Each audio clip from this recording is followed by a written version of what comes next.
الحمد لله وكفى وسلام على عباده الذين اصطفى أما بعد فأعوذ بالله من الشيطان الرجيم بسم الله الرحمن الرحيم الذين ينفقون أموالهم بالليل والنهار سرا وعلانية فلهم أجرهم عند ربهم ولا خوف عليهم ولا هم يحزنون. قال النبي صلى الله عليه وسلم: ثلاثة أقسم عليهن وأحدثكم حديثا فاحفظوه.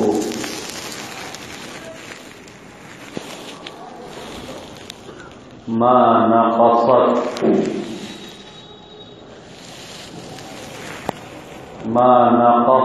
مال عبد من صدقته أو كما قال عليه الصلاة والسلام: رب اشرح لي صدري ويسر لي أمري واحلل عقدة من لساني يفقهوا قولي. گرامی قدر سامعین کرام،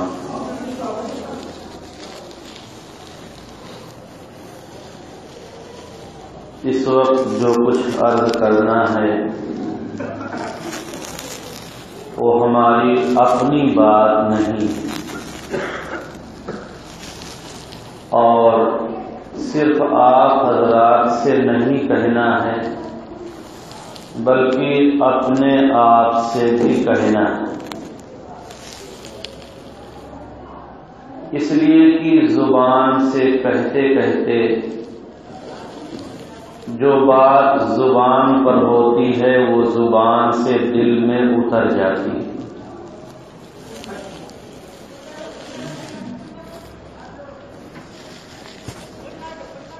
اور جس بات کو اللہ تعالی نے بیان کیا ہے، سمجھایا ہے، بتایا ہے، وہ بات نہایت اہم اور نہایت ضروری ہے. قرآن مجید کے چوتھے پارے کی آیت میں نے تلاوت کی ہے. ایک آیت ہے، مختصر سی آیت، لیکن یہ مضمون قرآن مجید میں اور بھی کئی مقامات پر مذکور ہے.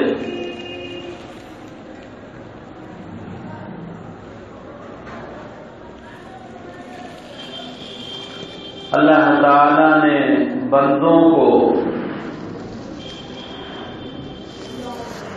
سخاوت پر، صدقہ پر، خیرات پر خوب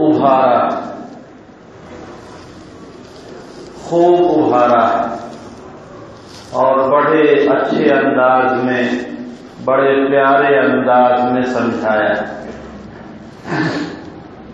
اگر ہم قرآن مجید کی ان آیات کا معنی اور مطلب دیکھیں اور بار بار دیکھیں تو ہمارے دل و دماغ میں بھی وہ بات اتر جائے.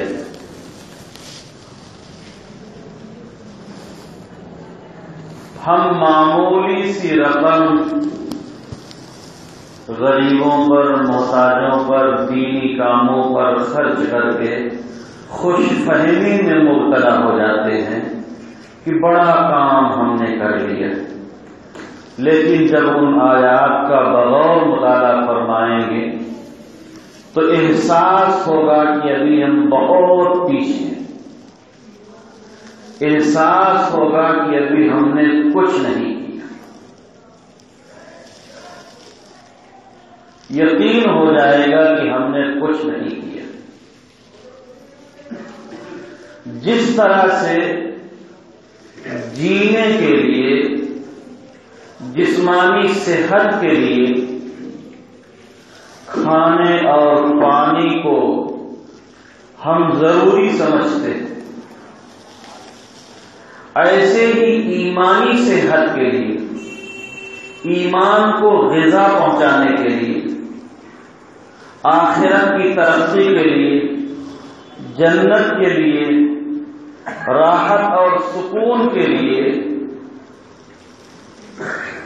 دینی کاموں پر اور جہاں جہاں پر اللہ تعالی نے خرچ کرنے کا حکم دیا ہے وہاں خرچ کرنے کو ضروری سمجھنا چاہیے۔ بھائی آپ حضرات سے گزارش یہ ہے کہ جب بیان ہو تو توجہ بیان کرنے والے کی طرف نہیں۔ یقیناً دوسرے دینی کام بھی ضرورت کے ہیں، فائدے کے ہیں اور ان کا حکم ہے، لیکن ایک ساتھ کئی کام کرنے میں توجہ نہیں ہوتی، اور اگر یہ گوارا نہ ہو کہ بیان کیا جائے تو پھر بیان ہی نہ کیا جائے، دوسرے معاملات میں لوگ مشغول رہیں۔ آپ کی طرف سے توجہ اگر نہ ہوگی تو پھر ہم کچھ سمجھا نہیں سکتے، کچھ کہہ نہیں سکتے۔ جتنی آپ کی توجہ ہوگی اتنا ہی اللہ تعالیٰ دل میں مضمون ڈالیں گے۔ آپ کی جانب سے توجہ ہٹی تو ادھر سے جو اوپر سے آمد ہے وہ رک جائے گی۔ اس لیے دھیان ہماری جانب ہو، توجہ ہماری جانب ہو، تب آپ حضرات کو کچھ بات سمجھا سکیں۔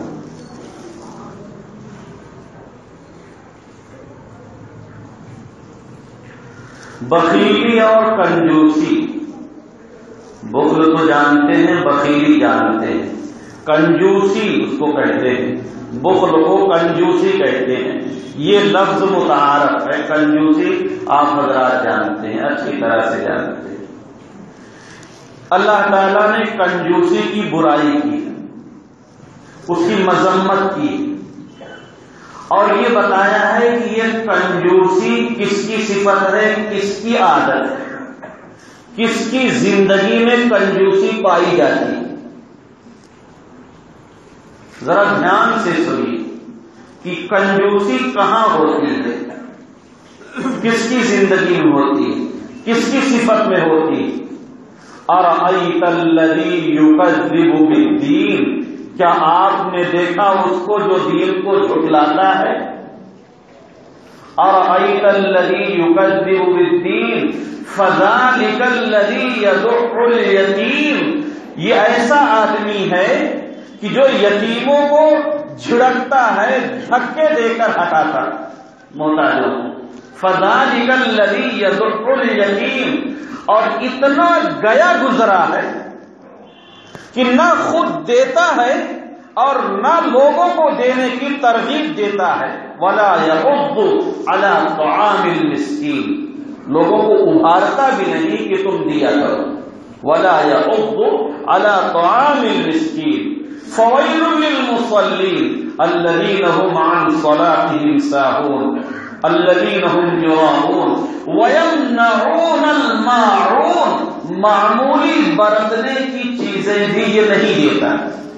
کسی نے مانگ لیا کہ ذرا کلہاڑی چاہیے، پھاوڑا چاہیے، کوئی برتن چاہیے، کپ چاہیے محلے والے نے، تو وہ بھی نہیں دیتا، اتنا گیا گزرا۔ کافر اور مشرک کا حال بیان کیا، بالخصوص ابو جہل جیسے لوگوں کا حال بیان کیا اس صورت میں۔ وَيْلٌ لِكُلِّ هُمَزَةٍ الَّذِي جَمَعَ مَالًا وَعَدَّدَهُ، مال کو جمع کرتا ہے اور بار بار گنتا ہے، لالچ میں، حرص میں مال کو جمع کرتا ہے اور بار بار اسے گنتا ہے۔ يَحْسَبُ أَنَّ مَالَهُ أَخْلَدَهُ، اس کا خیال یہ ہے کہ یہ مال سدا ہمارے پاس رہے گا، مگر ہوگا کیا؟ کَلَّا لَيُنبَذَنَّ فِي الْحُطَمَةِ، ایسی آگ میں ڈالا جائے گا کہ جس میں جو کچھ ڈالا جائے وہ ریزہ ریزہ ہو جائے۔ وَمَا أَدْرَاكَ مَا نار اللہ الموقدہ، یہ آگ اللہ کی سلگائی ہوئی ہے، اللہ کی لگائی ہوئی آگ بھلا کیسی آگ ہوگی؟ نار اللہ الموقدہ التی تطلع علی الافئدہ، آگ بدن کو چھوتے ہی دل تک پہنچ جائے گی۔ انہا علیہم مؤصدہ فی عمد ممددہ، اس آگ کے بیچ میں اسے کر کے آگ کو تالا لگا دیا جائے گا، یعنی آگ میں اسے قید کر دیا جائے گا۔ یہ کس کا حال بیان ہو رہا ہے؟ جو کافر ہے، جو مشرک ہے، اور اس کے اندر ایک برائی یہ بھی ہے کہ الذی جمع مالا وعددہ، مال خوب جمع کرتا ہے حرص و لالچ میں، وعددہ، اور خوب گن گن کر خوش ہوتا ہے۔ یہ حال بیان ہو رہا ہے اس کا۔ وَيَقْبِضُونَ أَيْدِيَهُمْ، منافق کے بارے میں اللہ تعالیٰ نے فرمایا کہ یہ مٹھی بند رکھتا ہے، یعنی ضرورت مندوں پر، حاجتوں پر، غریبوں پر خرچ نہیں کرتا۔ وَيَقْبِضُونَ أَيْدِيَهُمْ، منافق کا حال، منافق کی صفت۔ کون سا منافق؟ ان المنافقین فی الدرک الاسفل من النار، جسے ہمیشہ ہمیشہ کے لیے جہنم کے سب سے خطرناک اور نچلے درجے میں ڈال دیا جائے، اس کی یہ عادت ہے۔ وَيَقْبِضُونَ أَيْدِيَهُمْ، اللہ تعالیٰ نے فرمایا نسوا اللہ فنسیہم، اس نے اللہ کو بھلایا، اللہ نے اس کو بھلا دیا، اللہ نے اس کو بھلا دیا۔ وَلَا يَحْسَبَنَّ الَّذِينَ يَبْخَلُونَ بِمَا آتَاهُمُ اللَّهُ مِنْ فَضْلِهِ، یہ بخیل اور کنجوس یہ خیال کرتا ہے کہ یہ بخیلی اور کنجوسی اور مال کو روکے رکھنا ہمارے حق میں بہتر ہے، بل هو شر لهم، بہتر نہیں ہے، بہت برا ہے، بہت برا ہے۔ کیا برا ہے؟ سَيُطَوَّقُونَ مَا بَخِلُوا بِهِ يَوْمَ الْقِيَامَةِ، اس کے مال کو ہار بنا کے اس کے گلے میں ڈال دیا جائے گا قیامت کے دن، اس کا طوق پہنا دیا جائے گا، اس کا جوا پہنا دیا جائے گا، اور اس مصیبت میں یہ گرفتار ہو جائے گا۔ یہ اللہ تعالی نے کنجوسوں کی برائی بیان کی ہے اور بتایا ہے کہ یہ عادت، یہ خرابی، یہ برائی منافق میں ہوتی ہے، مشرک میں ہوتی ہے، کافر میں ہوتی ہے، یہ مومن کی شایان شان نہیں، یہ مومن کی شایان شان نہیں۔ مومن اور مسلم کی شایان شان تو یہ ہے اعدت للمتقین، متقین کے لیے اللہ تعالیٰ نے جنت کو تیار کیا ہے، اور تیار کرنے کے بعد یہ بتایا ہے کہ یہ متقین کون ہیں، ان کی کئی خوبیاں ہیں۔ ایک خوبی یہ ہے الذین ينفقون فی السراء والضراء، ایک خوبی یہ ہے کہ تنگی میں ہو تو بھی اور فراخی اور وسعت میں ہو تو بھی اپنی حیثیت کے بقدر خرچ کرتے ہیں۔ جب مال زیادہ ہوتا ہے تو آدمی کو غرور آنے لگتا ہے، اس وقت بھی یہ غرور نہیں کرتے بلکہ خوب دل کھول کے خرچ کرتے ہیں۔ مال کم ہوتا ہے تب آدمی کے لیے خرچ کرنا بہت مشکل ہوتا ہے، اس وقت بھی یہ اپنی ہمت اور حیثیت کے بقدر خرچ کرتے ہیں۔ یہ متقی کی خوبی ہے، یہ ولی کی خوبی ہے، یہ اللہ کے خاص بندوں کی عادت ہے اور پہچان ہے۔ اور وہ آدمی جو کنجوسی کرتا ہے زندگی بھر، موت کا وقت آ جاتا ہے، اب آرزو کرتا ہے کہ ذرا سی مہلت مل جائے، ذرا سی مہلت مل جائے، فاصدق، میں بھی صدقہ کر لوں، میں بھی صدقہ کر لوں، واکن من الصالحین، اور میں بھی نیک لوگوں میں سے بن جاؤں۔ یہ قرآن مجید کی آیات میں آپ کو سنا، اور ایک دو نہیں ہے، قرآن مجید کی آیات ایک دو نہیں ہے، کئی ایک ہیں۔ اللہ تعالی نے فرمایا الذین ينفقون اموالهم باللیل والنہار سرا وعلانیہ، وہ لوگ جو مال خرچ کرتے ہیں کہاں؟ یہ بیوی بچوں پہ خرچ کرنے کا بیان نہیں چل رہا، یہ مکانات پر اور بلڈنگوں پر خرچ کرنے کا بیان نہیں چل رہا، جن کی کفالت ہمارے اوپر لازم اور فرض نہیں ہے ان پر خرچ کرنے کا بیان چل رہا۔ الذین ينفقون اموالهم باللیل والنہار سرا وعلانیہ، مساجد پر، مدارس پر، غریبوں پر، محتاجوں پر، غریب رشتہ داروں پر، غریب محلے والوں پر، ان کا بیان چل رہا ہے۔ الذین ينفقون اموالهم باللیل والنہار، رات اور دن کی ان کے یہاں کوئی قید نہیں، مہینے اور تاریخ کی کوئی قید نہیں ہے کہ بھائی رمضان ہوگا تو خرچ کریں گے، تراویح کے بعد خرچ کریں گے، فلاں رمضان سے خرچ کریں گے، ابھی حساب نہیں ہوا ہے، ابھی یہ نہیں ہوا ہے، ابھی کہاں چلے آئے، ان کے یہاں یہ سب کوئی قید نہیں ہوتی۔ الذین ينفقون اموالهم باللیل والنہار سرا وعلانیہ، وہ اس بات کی بھی پابندی نہیں کرتے کہ بس خرچ کریں گے تو چپکے ہی سے خرچ کریں گے، یا خرچ کریں گے تو بس اعلانیہ ہی خرچ کریں گے، ایسا نہیں ہے۔ اعلانیہ ضرورت ہوگی اعلانیہ خرچ کریں گے، منظر عام پر ضرورت ہوگی منظر عام پر خرچ کریں گے، اور تنہائی میں خرچ کرنے کی ضرورت ہوگی تو تنہائی میں چپکے سے خرچ کریں گے۔ کیوں خرچ کریں گے؟ کیا ملے گا؟ کیا فائدہ ہوگا؟ فَلَهُمْ أَجْرُهُمْ، ان کے لیے اجر ہے، مزدوری ہے رب کے پاس۔ یہ مزدوری رب دے گا، رب جو ساری کائنات کا رب ہے، پالنہار ہے، وہ مزدوری دے گا، کوئی معمولی نہیں ہے دینے والا۔ جب وہ دے گا تو اپنی شایان نشان دے گا۔ فَلَهُمْ أَجْرُهُمْ عِنْدَ رَبِّهِمْ، اور کیا ملے گا؟ وَلَا خَوْفٌ عَلَيْهِمْ، ایسے آدمی پر کوئی خوف اور کوئی خطرہ کل حشر کے میدان میں نہیں ہوگا۔ کیا مطلب؟ اس کو تو ڈر لگا ہوگا، یہ ڈر رہا ہوگا کہ خدا جانے ہمارے ساتھ کیا ہوگا، کیا فیصلہ ہوگا، جنتی ہونے کا فیصلہ ہوگا یا جہنمی ہونے کا فیصلہ ہوگا، یہ خود تو ڈر رہا ہوگا، لیکن فیصلہ اس کے خلاف نہیں ہوگا۔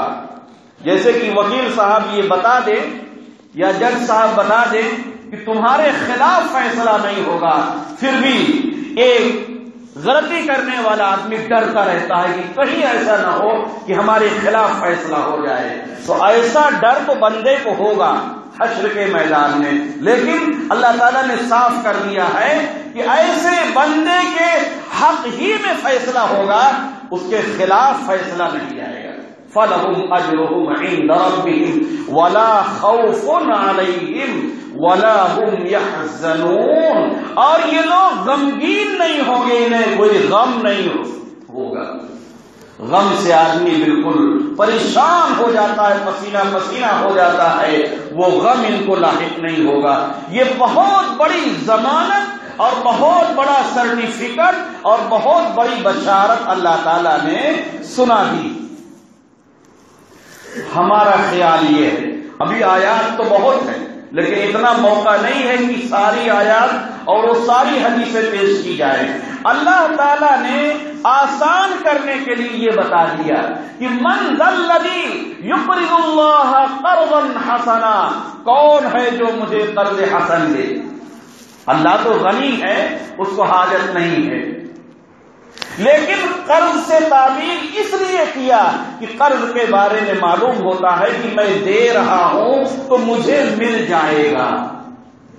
دنیا کے لوگ تو وعدہ خلافی کر سکتے ہیں کہ قرض لے کر واپس نہ کریں، لیکن رب نے وعدہ کیا ہے کہ میں لے کر واپس کر دوں گا۔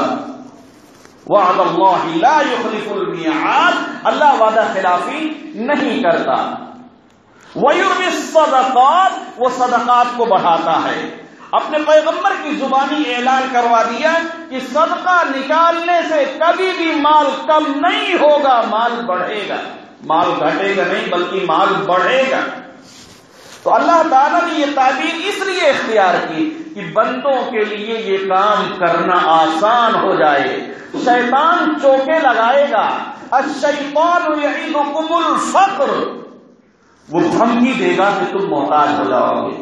غبارہ خرید لو وہ اچھا، بچوں کے لیے سائیکل خرید لو وہ اچھا ہے، ٹی وی خرید لو وہ اچھا ہے، لیکن مسجد میں نہ دینا، مسجد کے امام کو مت دینا، عالم دین کو مت دینا، حافظ قرآن کو مت دینا، مدرسے والوں کو مت دینا، ورنہ محتاج ہو جاؤ گے. الشیطان یعیدکم الفقر ویأمرکم بالفحشاء، اور وہ حکم دیتا ہے کنجوسی کرنے کا اور بخل کرنے کا. واللہ یعیدکم مغفرۃ منہ وفضلا، اور اللہ وعدہ کرتا ہے کہ میں تمہاری مغفرت کر دوں گا، مال خرچ کرنے کے بدلے میں تمہاری مغفرت کر دوں گا. وفضلا، اور بہت زیادہ دوں گا، بہت زیادہ دوں گا. مغفرۃ منہ وفضلا واللہ واسع علیم، اللہ زیادہ دینے والا ہے، وسعت دینے والا ہے، اور وہ جانتا ہے کس کو کتنا دینا چاہیے، کون کس نیت سے خرچ کر رہا ہے، کس کو کتنا انعام ملنا چاہیے، کس کے مال میں کتنی برکت دینی چاہیے، وہ سب جانتا ہے، وہ سب جانتا ہے. مسلم شریف میں ایک واقعہ لکھا ہے، ایک ایسا دور تھا، ایسا زمانہ تھا، اس واقعے کو اللہ کے رسول صلی اللہ علیہ وسلم نے بیان کیا.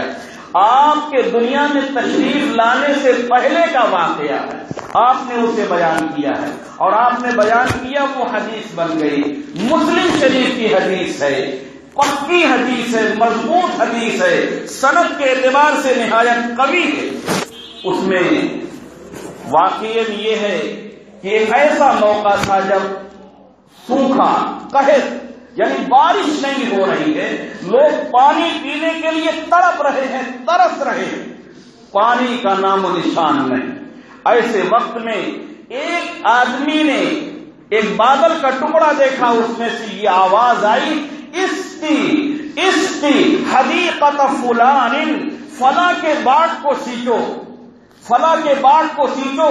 یہ حیران رہ گیا، یہاں ہم لوگ پانی پینے کے لیے ترس رہے ہیں، جانور تڑپ رہے ہیں، انسان تڑپ رہے ہیں، اور بادل میں سے آواز آ رہی ہے کہ فلاں کے باغ کو سینچو. کچھ تو ماجرا ہے، کچھ تو بات ہے. تھوڑی دیر کے بعد وہ بادل کا ٹکڑا برسا اور پانی بہنے لگا. جدھر کو پانی بہ رہا تھا یہ بھی پیچھے پیچھے چلنے لگا. کچھ دور جا کر ایک باغ کے قریب پانی ٹھہر گیا، ایک گڑھے میں جمع ہو گیا. اس میں سے ایک آدمی نکلا اور پانی کو اٹھا کے اپنے باغ کی سینچائی کرنے لگا. جانے والے نے پوچھا کہ ذرا یہ بتاؤ آپ کا نام کیا ہے؟ اس نے نام بتا دیا اور پھر پوچھا کہ میرا نام کیوں پوچھتے ہو؟ کہا اس لیے پوچھتا ہوں، بادل میں سے آواز آئی تھی، اس کی حدیقۃ فلان، فلاں کے باغ کو سینچو، اور یہی نام میں نے سنا تھا. اب میں یہ جاننا چاہتا ہوں کہ تم کرتے کیا ہو جس کی وجہ سے ایسے وقت میں جب لوگ پیاس کے مارے مر رہے ہیں اور تمہیں باغ کی سینچائی کے لیے اللہ تعالیٰ پانی دے رہا ہے، مجھے بتاؤ تمہارا عمل کیا ہے؟ وہ کہنے لگا کوئی خاص بات نہیں ہے، کوئی خاص بات نہیں ہے، بس یہ باغ تیار ہوتا، باغ میں پھل تیار ہوتا ہے، اس کے 3 حصے کرتا ہوں. ایک حصہ غریبوں میں تقسیم کر دیتا ہوں، ایک حصہ باغ کی ضروریات پہ خرچ کرتا ہوں، اور ایک حصہ گھر کی ضروریات پہ خرچ کرتا ہوں. جانے والے نے کہا بس تمہارا یہی عمل ہے جو اللہ کو اتنا پیارا ہے کہ لوگوں کو پینے کے لیے پانی نصیب نہیں ہے اور تمہیں کھیت کی سینچائی کے لیے پانی نصیب. 1/3 قرآن مجید میں بھی یہ اس طرح کا ایک واقعہ مذکور ہے. سورہ نون والقلم میں ایک صاحب بڑے نیک تھے، بڑے اچھے تھے، ان کے پاس باغ تھا اور وہ یہی کام کرتے تھے، 1/3 صدقہ کر دیا کرتے تھے. ان کے بیٹوں نے کہا ابا آپ یہ کام نہ کیا کریں اور باغ بڑھائیں، غریبوں کو دینا بند کریں. تو ابا نے کہا مجھے یہ نصیحت مت کرو، میں جو کرتا ہوں مجھے کرنے دو. ابا کا انتقال ہو گیا اپنے وقت پر، پھر بیٹوں کا زمانہ آ گیا. اب کی جب باغ میں پھل لگے تو آپس میں مشورہ ہونے لگا کہ ایسا کچھ کرنا چاہیے ایسا کچھ کرنا چاہیے کہ ہم لوگ پھل توڑ لے آئیں اور کوئی مسکین کوئی محتاج وہاں پہنچنے نہ پائے. اللہ يدخلنها اليوم عليكم مسکین وغدوا على حرد قادرین. مشورہ کے مطابق صبح سویرے تڑکے پہنچ گئے. فلما رأوها قالوا انا لضالون. باغ لاپتہ تھا, کہنے لگے شاید ہم لوگ راستہ بھول گئے. فلما رأوها قالوا انا لضالون. شاید ہم لوگ راستہ بھول گئے. نشانات کو دیکھا, اندازہ یہ ہوا کہ صحیح جگہ پر پہنچے ہیں. کہنے لگے بل نحن محرومون. ہم لوگ محروم ہو گئے. اللہ تعالیٰ نے باغ کو چھین لیا. فاصبحت کالصریم. آسمان سے آگ آئی تھی جس نے جلا کر باغ کو راکھ کر دیا. صرف نیت بدل گئی تھی کہ ہم محتاجوں کو نہیں دینا ہے, غریبوں کو نہیں دینا. مالدار لوگ جب تک اس نتیجے کو نہ پہنچ جائیں کہ 1/3 صدقہ کرنے والے بن جائیں, تب تک اس خوش فہمی میں مبتلا نہ ہو کہ میں بہت خرچ کر رہا ہوں, بہت کام کر رہا ہوں, تب تک اس خوش فہمی میں مبتلا نہ ہو. اللہ کے یہاں, اللہ کے رسول کے ہاں 1/3 خرچ کرنے کا بڑا نفع ہے, بڑی قیمت ہے, بڑا فائدہ ہے. ایسے لوگوں کا بڑا مقام ہے, اونچا مقام ہے. جس طرح سے دل کھول کر مالدار آدمی مکان بنانے پہ پیسہ بہاتا ہے, شادی بیاہ میں بہاتا ہے, دنیا کی ضروریات پر, گاڑیوں پر, موبائلوں پر اور ضروریات پہ خرچ کرتا ہے, ایک ایماندار مال والے کو, مالدار آدمی کو ایسے ہی چاہیے کہ دینی کاموں پر, علماء پر, مدارس پر, مکاتب پر, اللہ والوں پر, دینداروں پر, غریبوں پر, محتاجوں پر خرچ کرے, تاکہ یہ غربت, یہ افلاس, یہ تنگ دستی دور ہو جائے اور ان لوگوں کی دعائیں اس کو نصیب ہو جائیں اور جنت میں اسے بہترین محل اور بہترین مقام مل جائے, اعلیٰ درجہ حاصل ہو جائے, اللہ کا قرب, اللہ کی نزدیکی اور اللہ کی رضا اسے حاصل ہو جائے. جس طرح سے جسمانی عبادات کے ذریعے اللہ کا قرب ملتا ہے, ایسے ہی مالی عبادات کے ذریعے بھی اللہ کا قرب ملتا ہے. میرے دوستوں, میرے عزیزوں, میں صاف حضرات کو یہ بتا دینا چاہتا ہوں, چندے مانگنا, آپ کے دروازوں میں جانا, یہ علماء کی ذمہ داری نہیں ہے, یہ علماء کا فرض منصبی نہیں ہے, یہ مدارس والوں کی شان نہیں ہے, لیکن وہ اپنے مقام سے اتر کر, اپنی حیثیت سے نیچے اتر کر آپ کی خدمت میں حاضر ہوتے ہیں. کام تو آپ کا ہے کہ آپ تلاش کریں ایسے لوگوں کو اور وہاں تک پیسے پہنچائیں. اگر آپ کے اندر یہ خوبی آ جائے کہ آپ خود ان کی کفالت کرنے لگے تو یہ کام بہت بلندیوں کو پہنچ جائے گا اور بہت آگے پہنچ جائے گا. اور ضابطہ اور دستور اور قاعدہ یہی ہے کہ ایک جماعت صبح و شام, رات و دن, ہر لمحہ اللہ کا دین پڑھنے اور پڑھانے میں مشغول رہے اور آپ کے پاس تک اللہ کا پیغام پہنچاتی رہے اور آپ حضرات ان کی دنیاوی ضروریات کی کفالت فرماتے رہیں. وہ خیرکم من تعلم القرآن وعلمہ کا مصداق بنتے رہیں اور وہ فضیلت حاصل کرتے رہیں, پڑھ اور پڑھا کر, اور آپ لوگ بھی اس جماعت میں شامل ہوتے رہیں, مال خرچ کر کے, اپنا مال لگا کے, اپنا وقت لگا کے, زبان سے ان کی حوصلہ افزائی کر کے ان کے لیے دعائیں کر کے. اس طرح سے یہ کام ترقی پذیر ہو سکتا ہے. آپ حضرات کو یہ چاہیے اور لوگوں کو بھی یہ چاہیے کہ وہ پوچھا کریں, وہ معلوم کیا کریں.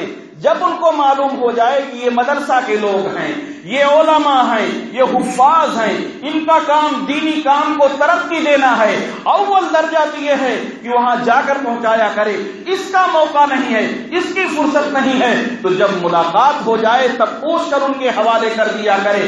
اپنے امام سے, اپنے مؤذن سے, اپنے علاقے کے عالم دین سے مشورہ کرنا چاہیے اور معلومات لینی چاہیے کہ ہمیں کہاں خرچ کرنا ہے, کتنا خرچ کرنا ہے, کیسے خرچ کرنا ہے.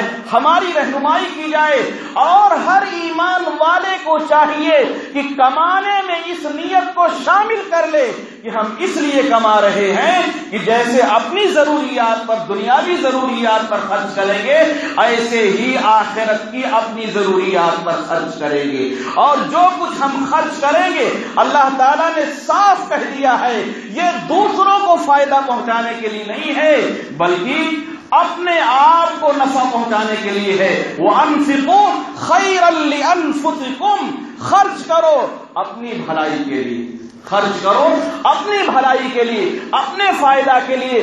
جد ولا تمن لأن الفاعلة إليك عائدة، احسان کر اور احسان مت جتلا، اس لیے کہ اس کا فائدہ تجھی کو لوٹنے والا ہے، تجھی کو ملنے والا ہے. ہم میں سے ہر بندہ، ہر ایمان والا جس طرح سے نماز سے فائدہ اٹھائے گا، روزے سے فائدہ اٹھائے گا، زکوٰۃ سے ترقی کرے گا، حج سے ترقی کرے گا، تلاوت سے ترقی کرے گا، ایسے ہی صدقات اور خیرات کے ذریعے ترقی کرے گا. اس لیے ہم سبوں کو چاہیے کہ اس کام کو بھی اپنی زندگی کا باقاعدہ حصہ بنا لیں. ایک ہے کسی کے آنے پر خرچ کر دینا، اس میں ماتھے پہ بل پڑ جاتے ہیں. ایک ہے باقاعدہ نکال کے رکھنا اور انتظار کرنا اور تلاش کرنا اور پہنچانے کی فکر کرنا. ایسی صورت میں اگر کوئی مل جاتا ہے تو دل خوش ہو جاتا ہے کہ ہم تو انتظار میں تھے، اچھا ہوا آ گئے اور یہ پیسہ آپ کے حوالے کرنا چاہتے تھے. ہمارے لیے آسانی ہو گئی، ہمارا وقت بچ گیا، ہمارا کرایہ بچ گیا، ہماری تھکاوٹ بچ گئی. اللہ تعالی ہم سبوں کو اسے سمجھنے کی توفیق نصیب فرمائیں اور اس پر عمل کرنے کی توفیق نصیب فرمائیں. آپ کو بھی عمل کی توفیق دے اللہ تعالی اور ہمیں بھی توفیق دے. وآخر دعوانا الحمدللہ رب العالمین.